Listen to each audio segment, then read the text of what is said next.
Objet, SCP-1000. Classe, Cutter. Procédure de confinement spéciale. Tous les rapports médiatiques concernant SCP-1000 doivent être analysés afin de vérifier leur authenticité. Les organisations ou individus cherchant à prouver l'existence de SCP-1000 doivent être surveillés par la force d'intervention mobile Zeta 1000 avant d'être persuadés de mettre un terme à leurs recherches. Des amnésiques de classe seront administrées aux individus refusant d'obtempérer. Tout signe matériel de l'existence des SCP-1000 doit être retrouvé et sécurisé par la Fondation, et d'autres objets peuvent être placés non loin afin d'attirer les civils dans d'autres directions. Toute personne prétendant avoir vu un SCP-1000 doit être interrogée par la firme Zeta 1000, sans se soucier de l'éventuel fait que le témoignage puisse être entièrement inventé. Absolument aucun contact ne peut être fait avec un SCP-1000, à moins de recevoir une autorisation venant directement du directeur Jones. Toute interaction entre un SCP-1000 et un humain, membre de la Fondation ou non, doit être immédiatement signalée au directeur Jones. Description: le SCP-1000 est un singe nocturne et omnivore, classé dans la branche des hominini, avec les genres Pan et Homo.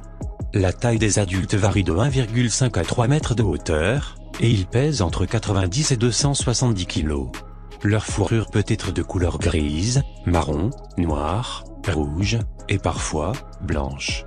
Ils possèdent de larges yeux, une bonne vision, une arcade sourcilière prononcée, et une crête sagittale sur le front, similaire à celle des gorilles. Cette crête est cependant présente chez les deux sexes. Leur intelligence est comparable à celle des pantroglodytes, chimpanzés communs. Les SCP-1000 évoluèrent aux côtés des Homo sapiens, et existèrent en grand nombre, jusqu'à il y a 10 000, 15 000 ans, lorsqu'un événement éradiqua toute leur population, à l'exception d'environ 1 à 5% d'entre eux. Cet événement fut engendré par une maladie contractée par différents spécimens de SCP-1000, nommée SCP-1000-F1.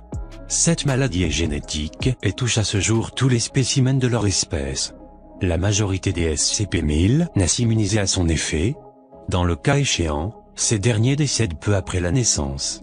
L'effet de SCP-1000-F1 est le suivant: tout hominidé, ceci inclut les humains, chimpanzés, et spécimens de SCP-1000 non immunisés, qui observent directement ou indirectement un spécimen de SCP-1000, a un minimum de 2% de chance de décéder instantanément par cause de dysfonctionnement cérébral survenant d'une manière inconnue. Ce pourcentage s'accumule, et plus un humain observe des SCP-1000 longtemps, plus il a de chances de décéder, les chances augmentant d'environ 1% toutes les 20 minutes.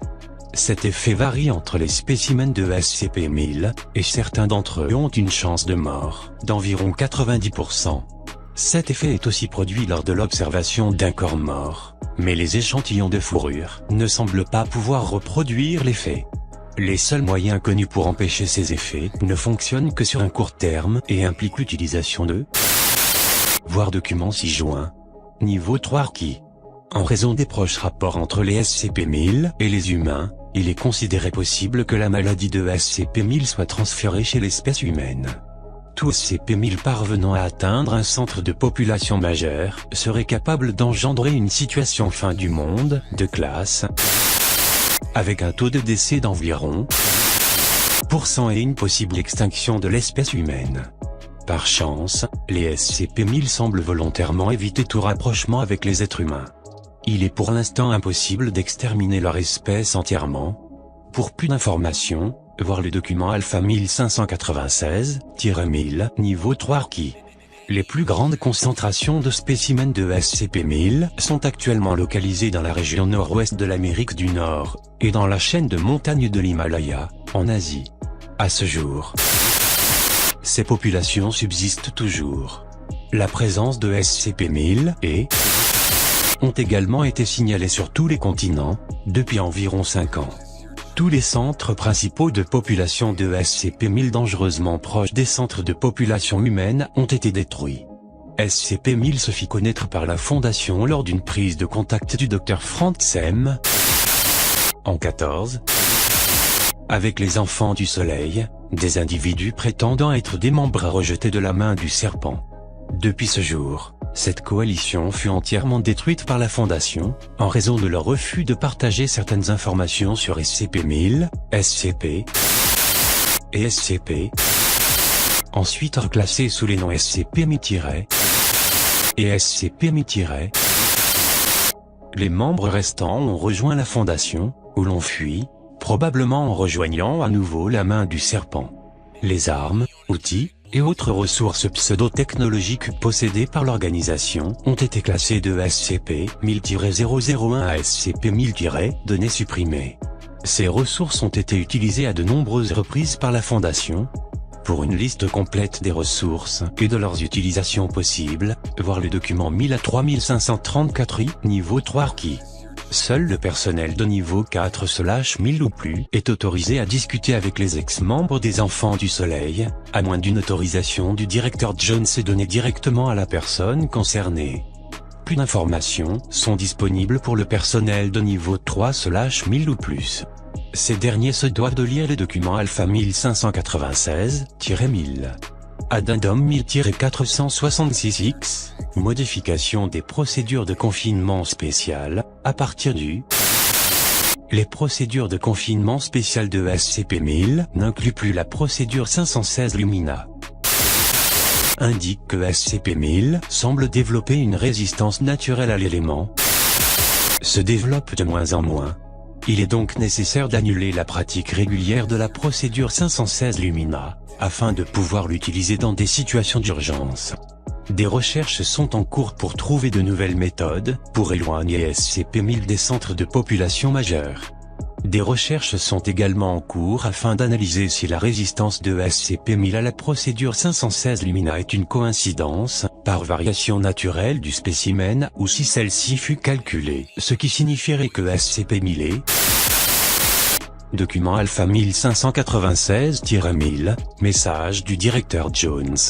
Vous avez probablement déjà entendu les rumeurs, depuis le temps. Tous ceux qui n'ont pas le niveau requis essaient de faire des recherches. Tu savais que l'autre Yeti était devenu un SCP? Est-ce qu'on va capturer Batboy, la prochaine fois? Oui. Bigfoot et SCP-1000. Je suis sûr que vous en avez ri. Ne vous affolez pas. Malgré les rumeurs, on ne vous assigne pas à des SCP-quêteurs pour que vous y trouviez quelque chose de comique. Vous pensez que Bigfoot est drôle parce que nous voulons que vous pensiez qu'il est drôle. Nous avons financé des comédies et des documentaires pittoresques, nous avons payé des hommes dans des costumes de gorilles, nous avons perpétué les canulars avec des empreintes d'ours et de la fourrure de chèvre, nous avons payé des dessinateurs et leur avons fait subir un lavage de cerveau, pour qu'ils en fassent des représentations idiotes dans des dessins animés, pour enfants. Même le terme Bigfoot vient de nous, placé dans les médias en 1958, un terme que les gens ont bien du mal à prendre au sérieux. Pourquoi? Nous l'expliquerons plus tard. Les informations dans l'article que vous avez lu précédemment ne sont pas entièrement vraies. Il y a des mensonges directs, et un grand nombre de mensonges par omission. La pseudo-maladie, que l'on nomme SCP-1000-F1 n'a jamais existé. SCP-1000 n'a pas un genre d'aura magique. Pour être honnête, SCP-1000 ne présente aucun effet anormal. Nous avons également menti concernant son niveau d'intelligence. Les SCP-1000 ne sont pas dotés de l'intelligence d'un chimpanzé. Ils sont plus intelligents que ça. Pour être plus précis, ils sont aussi intelligents que nous. Cela nous amène au mensonge par omission. Voilà pourquoi j'ai écrit cette lettre. Tous ces mensonges viennent de moi, donc je suppose que la vérité devrait également venir de moi. Voici l'histoire qui nous a été racontée par les Enfants du Soleil. Une histoire à laquelle nous ne croyons pas, à laquelle nous ne voulions pas croire, plutôt. Comme vous l'avez lu auparavant, les SCP-1000 ont évolué à nos côtés. Nous marchions le jour, ils marchaient la nuit. Ils étaient nos frères nocturnes, vivant dans l'ombre. Mais alors que nous n'étions toujours que des chasseurs et cueilleurs, ils ont changé. Tout comme nous avons changé des milliers d'années plus tard. Outils, armes, agriculture, animaux domestiques, colonies et bâtiments stables. Alors que l'humanité n'était qu'un grain de sable sous le soleil pléistocène, la population des SCP-1000 explosait la nuit. Ils couvraient la planète et se comptaient en dizaines de milliards. Ils avaient une technologie que nous ne comprenons toujours pas, malgré les longues analyses faites sur les quelques outils et armes restants, comme la technologie organique. Ils faisaient grandir des arbres et des oiseaux en bateaux de transport, des hordes d'animaux utilisés pour faire des trains, des buissons utilisés pour faire des véhicules volants. À partir d'insectes et de pigeons, ils ont fait des choses comme des téléphones portables, des télévisions, des ordinateurs, des bombes atomiques. Les enfants du soleil nous ont décrit de vastes cités brillantes, étendues sur les glaciers et se prolongeant dans les cavernes les plus profondes, avec des vaisseaux volants faits en ivoire et en soie d'araignée, créés par des créatures avec des centaines de paires d'yeux. Nous étions rares. Vers les 100 000, comme les gorilles à notre époque. Nous évitions leurs colonies et leur population comme les animaux sauvages nous évitent aujourd'hui. Les SCP-1000 ont compris que nous étions aussi intelligents qu'eux, mais ils nous évitaient comme nous le faisions, et nous voyaient comme des fées ou des gnomes, nous décrivaient comme des créatures magiques, et disaient que nous dévorions les mauvais enfants alors qu'ils dormaient le jour. Ils enfermaient les spécimens de notre espèce dans des conservatoires, et interdisaient le braconnage, alors que sous terre, ils consommaient nos os en tant qu'aphrodisiaques. Et puis un jour, leur civilisation s'est éteinte. Et nous en sommes la raison. Par nous, je ne veux pas parler de la Fondation. Par nous, je veux dire l'humanité. L'histoire est floue et nous avons peu de détails.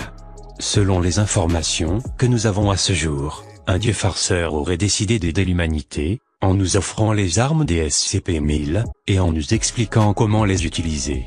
Nous ne savons pas pourquoi nous l'avons fait. Peut-être nous chassait-il, ou peut-être avions-nous juste peur. Peut-être nous avait-il juste coincé quelque part, volontairement ou pas. Nous ne connaissons pas du tout la vérité. D'une manière ou d'une autre, nous avons obtenu la technologie des SCP-1000, et avec, nous avons initié un événement changement d'espèce dominante, de classe SK où l'humanité a pris le dessus sur leur espèce, et est devenue l'espèce dominante de la planète. Nous avons éradiqué 70% de la population des SCP-1000 en un seul jour. Les enfants du soleil le nommaient le jour des fleurs. Selon quoi toutes les fleurs ont éclos ce jour-là, alors que nos ennemis se faisaient tuer dans leur sommeil. Puis, nous avons chassé le reste. Mais nous n'avons pas fait que les tuer. Avec d'autres outils particuliers des SCP-1000, nous les rendions fous, même ceux qui étaient parfaitement cachés. Nous avons réduit leur intelligence et les avons amenés à ne devenir que de simples singes, de l'intelligence de chimpanzés. Nous avons massacré leurs machines organiques, brûlé leurs villes scintillantes, en utilisant la technologie de SCP-1000, qui nous permit de réduire tout ce qui se mettait en travers de notre route en poussière. Nous n'avons laissé aucune trace. Pas même notre mémoire. Nous avons retourné l'une des armes contre nous, et l'avons utilisée pour effacer toute mémoire de la plus grande civilisation, qui n'ait jamais existé sur cette planète. Seuls quelques humains se sont protégés de cet effet, et ont gardé leur mémoire avec eux, au cas où. Les autres sont retournés à leurs activités de simples chasseurs, qu'ils avaient toujours été, aussi intelligents qu'avant. Ce qui nous mène donc à notre époque. Vous allez voir ça dans les documents accessibles au niveau 3/1000, mais je vais quand même vous l'expliquer en plus court. Les SCP-1000 semblent regagner leur mémoire et leur intelligence perdue. Peut-être n'ont-ils jamais vraiment rien perdu de tout ça. Nous n'en savons rien. Voilà pourquoi les témoignages de civils ayant vu Bigfoot sont si inquiétants.